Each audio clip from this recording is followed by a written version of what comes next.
Dans cette vidéo, on va voir l'interface, un survol de l'interface de VLCOT. Fait que ici, on a la partie ce qu'on simule, c'est la partie visuelle. Si on veut voir la machine au complet, on clique sur le piton droit de la souris dans l'image, peu importe où, puis on peut choisir de voir toute la machine au complet. Quand on voit toute la machine au complet, ben, on voit les taux qui bougent dans l'espace. Si je fais la simulation, là, oups, j'étais trop vite. On va voir les pitons tantôt, là, mais on voit que toute la table bouge. Puis parfois, c'est dur à suivre quand on veut être plus, on veut suivre la pièce de proche, ben, ça peut-être plus un petit peu gossant, si je peux dire, là. Fait que ce qu'on peut faire, on peut dire, nous, on veut voir juste la pièce. Puis en choisissant la pièce, ben, la pièce, elle bouge pas. Puis c'est l'outil qui se promène sur la pièce. Fait que ça va être plus facile de voir ce qui se passe. Fait que si je pèse sur Play, vous allez voir on voit l'outil comme ça. C'est plus facile, je trouve, de bien voir ce qui se passe sur la pièce comme ça. Ça dépend des applications, mais souvent, on se sert de VLCOT de cette façon-là. Puis ça allège aussi la carte graphique et tout ça, là, parce qu'il y a il y a moins d'informations dessus. Fait que ça, c'est la scène 3D si on veut. Maintenant, dans l'arborescence, on voit tous les setups qui ont été importés, qui ont été utiles pour faire le programme. Si on expand le setup 1, par exemple, on voit qu'il est en caractère gras parce que c'est lui qui est actif sur la scène ici. Fait que c'est là qu'il est rendu usiné. Voyez-vous qu'il y en a il y en a un qui est en pâle puis un qui est en caractère gras. Fait que nous, on regarde le caractère gras pour tout de suite. Euh, fait que quand on fait setup machine, ben, dans la machine plutôt, ben, on voit qu'il y a le contrôleur puis la machine. Fait que ça, c'est déjà été tout configuré dans Buildcode pour refléter ce qu'on a à l'école comme machine puis comme contrôleur. Fait que ça va respecter les vitesses maximum d'outils, les parcours, les courses de la table puis tout ça.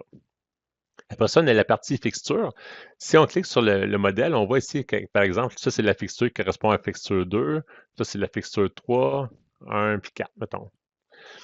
Fait que ça fait juste montrer c'est quoi. C'est ce qu'on a importé vraiment de Mastercam. Puis, on peut cacher les fixtures. Si je clique sur le piton de droite, puis on peut enlever la visibilité, bien là, on voit qu'elle est plus visible. Elle est encore active, par exemple. Fait que si l'outil accroche, bien, qu'elle soit visible pour nous, qu'elle soit visible ou non pour nous, Mastercam, VLCOT le considère puis il va afficher une erreur. Si on peut le rendre disable. Fait que si on on la rend, si on enlève si on la comment dire ça? Si on la rend inactive, ben, en la mettant inactive, là, l'outil peut passer à travers puis on n'aura pas de message d'erreur. Fait que si on la met enable, ben là c'est sûr que ça va accrocher. Puis ben, si ça l'accroche, on a le message d'erreur. Fait que c'est pareil pour toutes les fixtures. Après ça, on a le stock modèle. Fait que ça, mettons, si je repars la simulation comme ça, on a le modèle, ça c'est vraiment le stock. C'est ce qu'on a ici, c'est le stock. C'est quoi qui part. Puis on a aussi le modèle. Le modèle, ça, c'est vraiment ce qu'on souhaite avoir comme pièce finie. Fait que si, mettons, je rends lui invisible, bien, ça, c'est vraiment la pièce. Là, on regarde cette partie-là. Hein, ça nous montre quoi qu'on souhaite avoir comme pièce finale. C'est pas ce que Bellicott a usiné ou a fait la simulation, c'est vraiment le modèle de base. Fait que ça, on peut le cacher dedans, c'est pas grave. On peut le rendre, si on peut rendre ça visible, ouf, comme ça. Ça, ici, c'est le modèle qu'on a importé, c'est vraiment le brut de départ.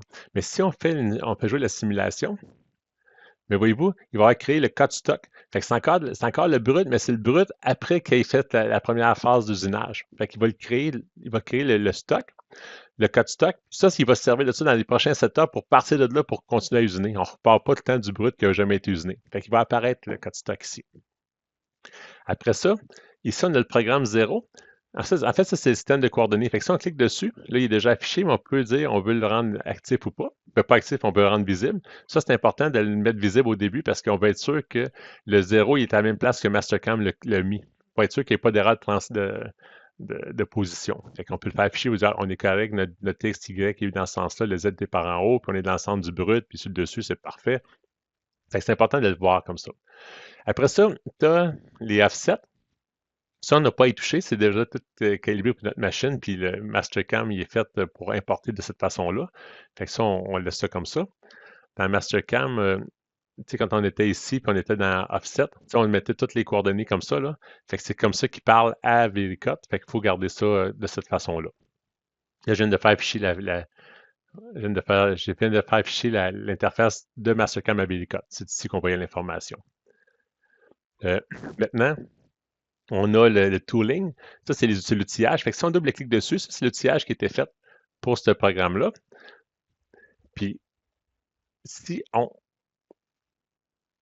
regarde ici, mettons, on a les deux outils qu'on utilise. Fait que si on en prend un, puis on clique là-dessus, on voit qu'on a la partie mandrin, puis on voit aussi la partie de l'outil. Fait on peut modifier les choses ici. Si on veut changer la forme du mandrin, ça se fait ici. On peut même en importer, mais ça, c'est des outils qu'on fait par révolution, fait qu'on peut le créer de même, puis il fait un 360 avec ça. On a l'outil aussi.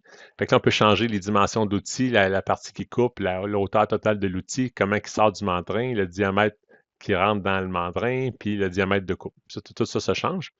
Puis si on veut le voir sur toutes ces informations-là là-dessus, on peut aller rapidement sur Excalibur puis Annotate Tool, puis on voit les dimensions ici. Fait que si on change de quoi là, ça va changer ailleurs. Ça va changer ici. Fait qu'en gros, c'est ça, puis on peut vraiment insérer des nouveaux outils avec des bibliothèques de données. Fait que la partie outillage se passe ici. Quand on clique sur ça, ben, il va dire, voulez-vous enregistrer les modifications? Si on a fait des modifications. Après ça, ici, c'est la partie programme. Fait que c'est là qu'il va aller lire le programme qu'on va rentrer. Fait que si vous n'avez pas mis de programme dans la partie Mastercam, par exemple ici, on disait programme ici. Fait que si vous n'avez pas mis ça ici, ben quand il va entrer dans Bellicut, ben il n'y aura pas de programme. Fait que ça va être là qu'il va falloir juste comme le prendre. On clique ici et on dit on apporte un programme ou on ouvre dans l'explorateur Windows puis on le drague dedans. Fait que c'est deux façons de le faire. Puis si on a des sous-programmes, on peut les mettre aussi ici, des sous-routines. Puis c'est pas mal ça pour l'arborescence. Maintenant, la partie pour faire jouer la simulation, c'est la bande qui est ici.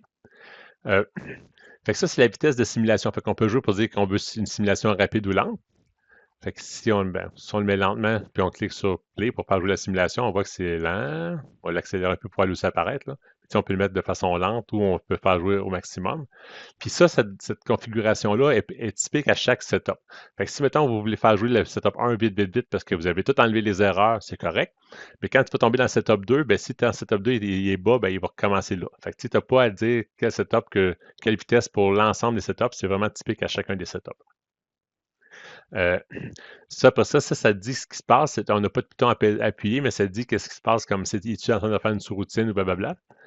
Puis ici, on va peut-être le voir tantôt, mais quand on fait une simulation, parfois il dit ben là, VLCAT est en train de fonctionner ou il est en train de faire des calculs. Fait que dans la ligne jaune ici, là, en bas, des fois, il y a des messages d'erreur. Fait que si tu dis hey, il est en train de bugger, puis là, tu vois que ça ne bouge pas, mais tu vois qu'il est en train de calculer. Fait que regarde ici, qu'est-ce qui se passe, il va y avoir des indications. Ça ici, c'est pour à chaque fois qu'on fait un changement d'outil, ben, c'est un reset, là. Fait qu'à chaque fois qu'on fait un changement d'outil, un changement de commande dans un programme, il faut cliquer là-dessus pour resetter le programme PBL Code pour qu'il recommence avec les bons paramètres qui ont été ajoutés. Ça, c'est pour mettre le programme en pause. En cours d'usinage, si tu veux mettre sur pause puis voir ce qui se passe, tu peux le faire. Si, mettons, je vais partir ça un peu plus vite, puis je dis on part la séquence d'usinage, puis je dis, je vais voir ce qui se passe là. Là, j'ai cliqué là-dessus, puis là, on est mis sur pause. Puis là, on peut dire, ben là, moi, je veux voir. On a vu ici que c'est pour faire partie du programme. Ici, c'est step by step. Fait qu'on dit, ben moi, à chaque ligne de code, je veux la voir apparaître différemment. Fait que là, à chaque fois que je clique, ben on a une ligne par ligne. Mais pour arriver là, il faut cliquer là-dessus pour mettre le programme en pause. Si on clique là-dessus, ben, le programme il va finir de jouer tout seul. Sur ce Python-là aussi, on peut faire si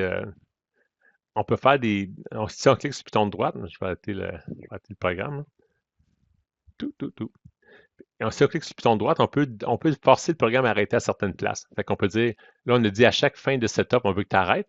Si on le décoche, il va faire toutes les setups en boucle, ben pas en boucle, mais un ensuite de l'autre sans arrêter. Mais aussi, on peut dire, ben nous, à chaque changement d'outil ou à chaque ligne d'outil, on peut faire des changements d'outils. On peut faire des arrêts imposés. Puis on peut en choisir plein. On peut dire, ben, je veux que tu arrêtes à à tel numéro de ligne ou à toutes les. En tout cas, vous avez plusieurs façons de faire arrêter un programme. À chaque collision, par exemple, ou à chaque changement d'outil. Quand tu vois certains textes dans le code, tu peux arrêter aussi. Fait que ça, c'est une façon de faire changer de faire arrêter le programme. On voit aussi, là, je vais sur pause, pour pas vous distraire. Ah, ben, je vais faire jouer, en fait. Fait que, ce qui est important, Aussi, c'est la fenêtre ici en bas. Ça, c'est vraiment, vraiment important. C'est la fenêtre la plus importante, en fait, de VLCode parce que ça donne toutes les erreurs qui se passent. Parfois, il va y avoir des erreurs dans le programme ou de simulation, puis ça ne paraîtra pas là. Tu sais, quand tu accroches le mort fixe, ça va devenir rouge, mais parfois, il y a des erreurs qui ne causent pas d'erreur comme telle dans la simulation, qu'on ne voit pas dans cette scène-là, mais on les voit ici. Fait que, par exemple, ici, il y a une erreur, il dit la, la- la hauteur de compensation, la valeur de la compensation, elle ne correspond pas à l'outil qui a été qui a été mis dans la broche. Fait que ça, on voit les erreurs ici. Fait que si on double-clique dessus, on se fait afficher le programme. Puis le programme, il s'affiche tout seul, mais s'il n'est pas affiché, on peut aller dans Info. Tu sais, si, mettons, il n'y a pas d'erreur, puis vous voulez voir le programme, là, attends, je le ferme ici, vous allez dans l'onglet Info, puis NC Program, puis ça l'ouvre le programme. Mais si tu ne veux pas faire ça, puis tu vois une erreur, tu double-cliques dessus, ça l'ouvre le programme, puis ça te dit, est où l'erreur? Puis dans ce cas ici, ben, ça faisait juste dire que c'est un avertissement, en fait, c'est que, voyez-vous, on a chargé l'outil 7 dans le mandrin, dans la broche, mais on a appelé l'outil 5 après parce qu'on veut le préparer pour le prochain changement d'outil. On n'aura pas à attendre que le carrousel se positionne à T5 pour faire le changement. Mais là, il dit, ouais, ben là, tu as mis une compensation H7, puis on voulait le mettre pour l'outil T7, mais là, tu as amené l'outil T5, fait que là, il voit que le dernier changement, il voit qu'il n'y a pas une correspondance là. Ça, c'est une alarme qu'on voulait mettre quand on faisait de la programmation manuelle pour éviter des erreurs. Fait que là, on dit, OK, on le sait, là, ça, c'est un outil en préparation, on est correct avec ça, fait qu'on peut ignorer l'erreur. Mais c'est important de voir les erreurs ici de en tenir en compte, en fait. Puis aussi, dans le programme, on peut mettre des points d'arrêt. Si, mettons, on dit, moi, je veux voir ce qui se passe ici, mais tu veux pas, tu vas aller vite, vite dans le programme, si tu veux que le programme arrête là. Par exemple, si je fais une simulation, il va rouler vite, il était super vite, puis arrêter là. Puis après ça, on peut faire exécuter étape par étape, là, mettons. Fait, voyez-vous, ça, c'est la flèche, elle indique qu'est-ce qui est en train d'usiner, en fait. Mais on a fait arrêter le programme rapidement, là. Fait que ça, en cliquant sur le piton, en cliquant dans la marge avec la souris, on peut mettre des points d'arrêt comme on veut, puis en cliquant sur le piton, on les efface, en fait. C'est pas plus compliqué que ça. Puis ça, on peut le voir aussi, si on clique sur le piton droit ici, ça veut dire que c'est marqué à la ligne 20, on a arrêté. C'est ce qu'on voulait dans le programme, même MV-10.nc. C'est le numéro du programme, il est arrêté là. C'est une façon de les voir. Puis si moi je veux l'enlever là, ben, si tu l'enlèves là, il va partir d'ici aussi. C'est une façon rapide d'amener rapidement une place qui est une erreur. Mettons, si mettons l'erreur est là, je vais juste cliquer avant pour voir qu'est-ce qui se passe. Puis là, tu usines en rapide parce que tu ne veux pas tout taper le programme en lentement. Fait que là, tu usines rapidement, puis pouf, il est arrêté là. Puis là, tu peux voir, là, tu peux aller step by step pour voir qu'est-ce qui a généré l'erreur, par exemple. Ça peut être une façon de bien, de bien comprendre. Fait que puis là, il fait l'étape 1, puis après ça, tu peux voir ce qui se passe. Oups, il y a une erreur là. Fait que là, tu as vu que l'erreur s'est passée là. Fait que ça peut être un outil qui est quand même le fun. La dernière chose, c'est que quand vous avez fait, mettons, on fait jouer le setup 1, voyez-vous, il a tout joué ça, il est rendu à la fin. Pas tout à fait. Mettons que je peux finir le programme. Il a tout fait ça à la fin. Voyez-vous, la vitesse d'exécution de setup est ici, puis ça, c'est typique à chaque setup. Fait que si mettons qu'on dit setup 1, on le connaît bien, puis il va bien, on peut le faire exécuter rapidement. Puis là, pour tomber dans le deuxième setup, là, vous voyez, on est dans le setup 1, pour qu'il tombe ici, il faut cliquer sur soit ce piton-là ou celui-là. Si on clique sur lui, il va virer la pièce de barre, puis il va usiner au complet. Si on clique sur lui, ben, c'est step by step. Fait qu'on va embarquer dans le programme, il ne le jouera pas tout de suite.